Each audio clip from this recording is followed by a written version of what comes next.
నేపాల్ ప్రధాని కేపీ శర్మ ఓలీ తన పదవికి రాజీనామా చేశారు. నేపాల్లో గత 3 రోజుల నుంచి హింస చెలరేగుతోంది. జెన్జీ బయటకొచ్చి గోల చేస్తోంది. అసలు నేపాల్లో ఏం జరిగింది? ఎందుకు అంత హింస? దాదాపు 20 మంది చనిపోయారు యువత. దాంతోపాటు వందల కొద్ది యువత గాయాల పాలయ్యారు.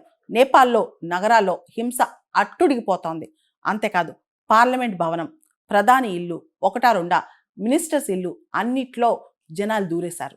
ఇదంతా చూస్తుంటే చుట్టుపక్కల రీసెంట్గా అంటే 3 సంవత్సరాల క్రితం మనకి శ్రీలంకలో అలానే ప్రెసిడెన్షియల్ ప్యాలెస్లో జనం వెళ్ళిపోయి అన్ని లాక్కొచ్చేశారు. అలానే లాస్ట్ ఇయర్ బంగ్లాదేశ్లో షేక్ హసీనా ఇంట్లోకి జనం చొరబడ్డారు.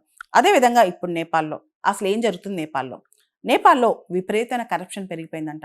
దానికి సంబంధించి నేపాల్లో ఎవరైతే టెక్ సావి బాగా టెక్నాలజీ తెలిసిన యూత్ ఉంటారో వాళ్ళు ఇన్స్టాగ్రామ్, రెడిట్ ఇలా రకరకాల వాళ్ళ సోషల్ మీడియా ప్లాట్ఫామ్స్లో ఎవరైతే నేతల పిల్లలు చాలా లగ్జరీస్తో ఉన్నారో, చాలా లగ్జరీస్ అనుభవిస్తున్నారో వాళ్ళకి సంబంధించి చాలా వీడియోస్ స్ప్రెడ్ చేశారంట.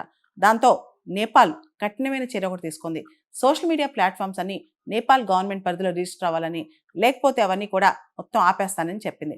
దాంతో ఆపేసింది కూడా.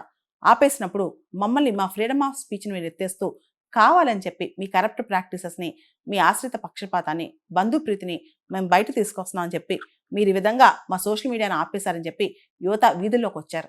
వీధుల్లోకి రావటమే కాదు, ఆపేయటం సోషల్ మీడియాని కాదు, మీ కరప్షన్ ఆగిపోవాలి, కేపీ శర్మ ఓలీ దిగిపోవాలి అని చెప్పి పెద్ద గొడవే చేశారు. దాంతో ఓలీ ఈరోజు పొలిటికల్ సిచ్యువేషన్ రీత్యా తాను రిజైన్ చేస్తున్నట్లు ప్రకటించారు. అయితే నేపాల్ ఇప్పుడు ఎవరి చేతిలోకి వెళ్ళబోతుంది? సాధారణంగా నేపాల్ రాజ్యాంగం ప్రకారం ప్రధాని రిజైన్ చేస్తే నేపాల్ ప్రభుత్వం పడిపోదు. అయితే ఇప్పుడు పరిస్థితి మాత్రం చాలా దారుణంగా ఉందన్నమాట. దాంతో నేపాల్ కొంతకాలం పాటు ఆర్మీ చేతిలోకి వెళ్తుందా? ఈ ప్రశ్న కూడా తలెత్తుతోంది. ఎందుకంటే మనం చూస్తే బంగ్లాదేశ్లో కానీ, శ్రీలంకలో కానీ ఎప్పుడైతే గవర్నమెంట్ ఫెయిల్ అయిందో ఆర్మీ టెంపరీగా డిఫాక్టోగా ఆర్మీ కంప్లీట్గా అన్ని కంట్రోల్ చేసిందనమాట. అదేవిధంగా నేపాల్ ప్రభుత్వాన్ని ఇప్పుడు ఆర్మీ కంట్రోల్ చేయబోతుందా? నేపాల్ గవర్నెన్స్ మొత్తం తాత్కాలికంగా ఆర్మీ చేతిలోకి వెళ్ళిపోతుందా?